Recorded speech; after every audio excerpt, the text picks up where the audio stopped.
ఓం నమః శివాయ. ఓం నమో నారాయణాయ. నరదృష్టి నివారణ కాళభైరవాయ నమో నమః. ఓం కాళకాలాయ విద్మహే కాళాతీతాయ ధీమహి తన్నో నరదృష్టి నివారణ కాళభైరవ ప్రచోదయాతు. హరి ఓం. మా ఛానల్కి స్వాగతం. చూస్తున్న వీక్షకులకు, ప్రేక్షకులకు, ప్రియ కాళభైరవ భగవద్బంధులకి స్వాగతం పలుకుతూ, జ్యోతిష్య అభిమానులకు, సనాతన ధర్మ సంరక్షకులకు అందరికన్నా ముందుగా చైత్ర పూర్ణిమ శుభాకాంక్షలు. చైత్రమాసం అనగానే మనకు అందరికీ గుర్తొచ్చేది వేసవికాలం. అంటే స్కూళ్ళు, కాలేజీలు అన్నీ అయిపోయి పిల్లలతో ఆటపాటల చేత అందరము ఆధ్యాత్మిక చింతనతో కూడుకున్నటువంటి మాసం కనుక వేసవి కాలంలో వీలైనంత వరకు మిట్ట మధ్యాహ్నం పూట బయట ప్రయాణాలు పెట్టుకోకుండా ఉండడం ఉత్తమోత్తంగా భావించగలగాలి. 1 ఏప్రిల్ నెల 2026 నుండి 15/4/2026 వరకు పుట్టినటువంటి వారందరికీ కూడా ముందస్తుగా జన్మదిన శుభాకాంక్షలు. గతంలో వివాహం చేసుకున్న వారికి వివాహ వార్షికోత్సవ శుభాకాంక్షలు. ద్వాదశ రాశుల్లో గ్రహ గమనాలను వీక్షింపచేద్దాం. మేషరాశిలో ఏడాది తర్వాత శుక్ర భగవానుడు సంచార స్థితి, 12 సంవత్సరాల తర్వాత దేవగురు బృహస్పతి మిథున రాశిలో సంచార స్థితి, 18 సంవత్సరాల తర్వాత సింహరాశిలో కేతు సంచార స్థితి, కుంభరాశిలో కుజుడు, బుధుడు మరియు రాహు సంచార స్థితి, 30 సంవత్సరాల తర్వాత మీనరాశిలో శని భగవానుడు, ఏడాది తర్వాత రవి భగవానుడితో కలిపినటువంటి శని భగవానుడు సంచార స్థితితో ద్వాదశ రాశుల్లో గ్రహ గమనాలు ఈ విధంగా ఉన్నాయి. ధనుసు రాశి వారికి జాతకంలో తెలుగు ఉగాది పండుగ ప్రారంభమైన తర్వాత ఆదాయ వేలలో స్వల్పమైనటువంటి మార్పు ఉండినను ఎన్నడూ లేనటువంటి విధంగా ఏడాది తర్వాత రవి భగవానుడు అర్ధాష్టమ రవి, అర్ధాష్టమ శని సంచార స్థితి ఉన్నప్పుడు, దోషం చాలా అధికంగా ఉన్నప్పుడు వాటి తీవ్రత తగ్గించుకొని ఎలాంటి విజయం పొందాలో ఈ వీడియోలో సవివరంగా సంపూర్ణంగా తెలుసుకుందాం. ధనుసు రాశిలో ఏ నక్షత్రాలు వస్తాయనగా మూలా నక్షత్రంలోని 4 పాదాలు, పూర్వాషాఢ నక్షత్రంలోని 4 పాదాలు, ఉత్తరాషాఢ నక్షత్రం 1 పాదం కలిపితే ధనుసు రాశి. రాశాధిపతి దేవగురు బృహస్పతి. వీరికి తృతీయంలో ఎన్నడూ లేని విధంగా రుణరోగ శత్రుకారకుడు కుజుడు, బుద్ధికారకుడు బుధుడు, వాస్తు నరదృష్టికారకుడు రాహు సంచారం చేసినప్పుడు బంధుమిత్రులు, స్నేహితులతో చాలా జాగ్రత్తగా ఉండాలని చెప్పి జ్యోతిర్విజ్ఞానం తెలియచేస్తుంది. ఏడాది తర్వాత ఆయుకారకుడు శని భగవానుడు, ఆరోగ్యకారకుడు, పితృకారకుడు రవి భగవానుడు ఉండడం వలన నూతనంగా వివాహమైన వారు, ఆ తదనంతరము సంతానం కలిగిన వారు మీ యొక్క పిల్లలను క్రీడారంగ మైదానంలో కానీ జల క్రీడలకు పంపించేటప్పుడు తస్మాత్ జాగ్రత్త.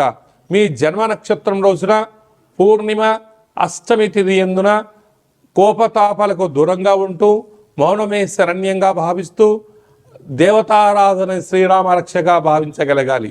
చైత్ర పూర్ణిమ సందర్భంగా ఒక వెడల్పాటి పాత్రలో పసుపును వేసి చంద్ర భగవాన్ని దర్శనము చేసుకొని ఆ యొక్క సువర్ణపు స్వరూపమైనటువంటి తిలకాన్ని దిద్దుకోవడం వలన విపరీతమైనటువంటి ధన ఆకర్షణ, జన ఆకర్షణ, రాజయోగం మీ సొంతమవుతుంది.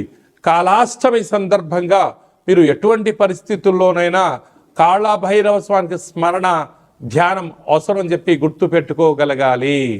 ఏప్రిల్ నెలలో ప్రథమార్థంలో ముఖ్యమైన పండగల గురించి క్లుప్తంగా, సవివరంగా, సంపూర్ణంగా తెలుసుకుందాం. మనకు 2వ తారీఖు ఏప్రిల్ నెలలో చైత్రమాస పూర్ణిమ అంటే విశేషమైనటువంటి పూర్ణిమ తిథి యందున, అంటే తెలుగు ఉగాది ప్రారంభమైన తర్వాత వచ్చేటువంటి మొట్టమొదటి పూర్ణిమ కావడం వలన తప్పక మనమందరము కూడా వీలైనంత వరకు గృహంలో శక్త్యానుసారంగా శ్రీ రమా సహిత సత్యనారాయణ స్వామి యొక్క వ్రతము, అలాగనే రాత్రిపూట చంద్రోదయ దర్శనం చేసుకోవడం వలన సంవత్సరాంతము అఖండమైనటువంటి చంద్రుడు ఆకాశంతో వెలుగులు ఎలా ప్రసరిస్తూ ఉంటాడో మన జీవితాల్లో అన్నింటా విద్యలో, ఉద్యోగంలో, వివాహంలో, సంతానంలో, రాజయోగంలో సకల భోగ భాగ్యాలతో ఆనందంగా ఉంటాము అని చెప్పి గమనించాలి. అలాగనే మనకు 6వ తారీఖున సంకటహ చతుర్థి, తెలుగు సంవత్సరాది ప్రారంభమైన తర్వాత మొట్టమొదటి సంకటహర చతుర్థి కనుక సాయం సంధ్య వరకు ఉపవాసం ఉండి విఘ్నేశ్వర స్వామివారికి గరికను, అటుకులను నైవేద్యంగా ఏర్పాటు చేసి స్వామివారికి ప్రదక్షిణ చేసి రావడం వల్ల సకల అష్ట కష్టాలన్నీ తొలగిపోయి అష్టైశ్వర్య ప్రాప్తి కలుగుతుందని చెప్పి కూడా గమనించాలి. అలాగనే మనకు 10వ తారీఖున చైత్రమాస బహుళపక్ష కాళాష్టమి, తెలుగు ఉగాది ప్రారంభం అయిన తర్వాత వచ్చేటువంటి మొట్టమొదటి కాళాష్టమి కనుక కాలాన్ని మనం జయింపచేయాలన్నా, జాతకంలో ఉండబడిన గ్రహదోషాలు తొలగించుకోవాలన్నా, జీవితంలో మనం అనుకున్న గమ్యాలు చేరాలన్నా కాలాన్ని శాసింపజేసే శక్తి కాలభైరవుడికి ఉంటుంది. కనుక ఇంట్లో కూష్మాండ దీపము, కాలభైరవ అష్టకాన్ని వినడం, స్మరణ చేయడం, ధ్యానం చేయడం, పక్షులకు ఇది వేసవికాలం కావడం వలన కాకులకు, పావురాలకు నీటిని, ఆహారాన్ని వేయడం వలన సకల దోషాలు తొలగిపోతాయి. అలాగనే చాలామందికి ఈ వేసవి కాలంలో అనేక రకాలమైనటువంటి ఇబ్బందులు ఉంటాయి. వీటిని అధిగమించగలగాలి అన్నట్లయితే తప్పక కాళాష్టమి తిథి యందున భైరవ స్వామికి స్మరణ, ధ్యానం అవసరం. అలా కుదరలేనటువంటి వారు ఎవరైనా ఉన్నట్లయితే ఈ కింది నెంబర్ మీరు సంప్రదించినట్లయితే, మీ గోత్రనామాలు పంపించినట్లయితే మన యొక్క దేవాలయంలో నిత్య కాళభైరవ పూజా కార్యక్రమాలు, హోమ కార్యక్రమాలు జరుగుతుంటాయి. అలాగనే కాశీ క్షేత్రంలో కూడా మనము నిత్యము కాళభైరవ పూజా కార్యక్రమం నిర్వహించడం జరుగుతుంది. కనుక మీ గోత్రనామాలు పంపించగలిగినట్లయితే మీకు అక్కడ పూజ చేయించి వీడియో కాల్ ద్వారా ప్రత్యక్ష ప్రసారాన్ని చూపిస్తూ కాళభైరవుడి యొక్క ఆశీస్సులను మీకు అందజేయడం జరుగుతుందని చెప్పి గమనించాలి. కనుక మీ యొక్క వ్యక్తిగత జాతకం తెలుసుకోవాలనుకుంటున్నారా?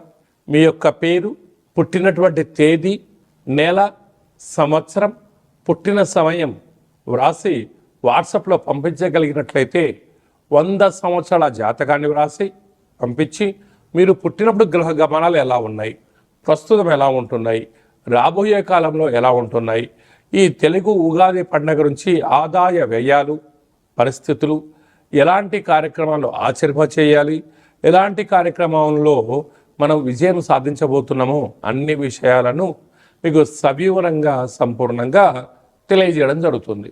డేటా బర్త్లు లేనటువంటి వారికి పేరు యొక్క మొదటి అక్షరాన్ని అనుసరిస్తూ రాశి స్థితిగతులను తెలియచేస్తూ రమణ శాస్త్రం ద్వారా అనగా గవ్వల ద్వారా కాళభైరవ ఉపాసన చేత భూత భవిష్యత్ వర్తమానాన్ని గవ్వల జ్యోతిష్యం ద్వారా తెలియజేయడం జరుగుతుంది.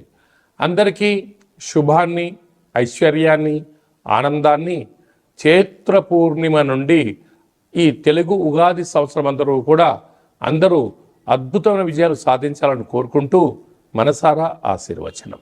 ఓం శతమానం భవతి శతాయు పురుష సతేంద్రియ ఆయుష్యేవేంద్రియే ప్రతిష్టతి ధనం ధాన్యం బహుపుత్రలాభం శత సంవత్సరం దీర్ఘమాయు సర్వే జనా సుఖినో భవంతు లోకా సమస్తా సుఖినో భవంతు సర్వం కాళభైరవ దేవతార్పణమస్తు. హరి ఓం. ఈ వీడియో మీకు నచ్చినట్టయితే మా ఛానల్ని సబ్స్క్రైబ్ చేసుకోండి, గంట సింబల్ ప్రెస్ చేయండి, ఆల్ బటన్ కూడా తెలియచేయండి. ఈ భక్తి సమాచారాన్ని భగవద్బంధులకు, మిత్రులకు, స్నేహితులకు చేరవేయండి. హిందూ ధర్మాన్ని కాపాడండి.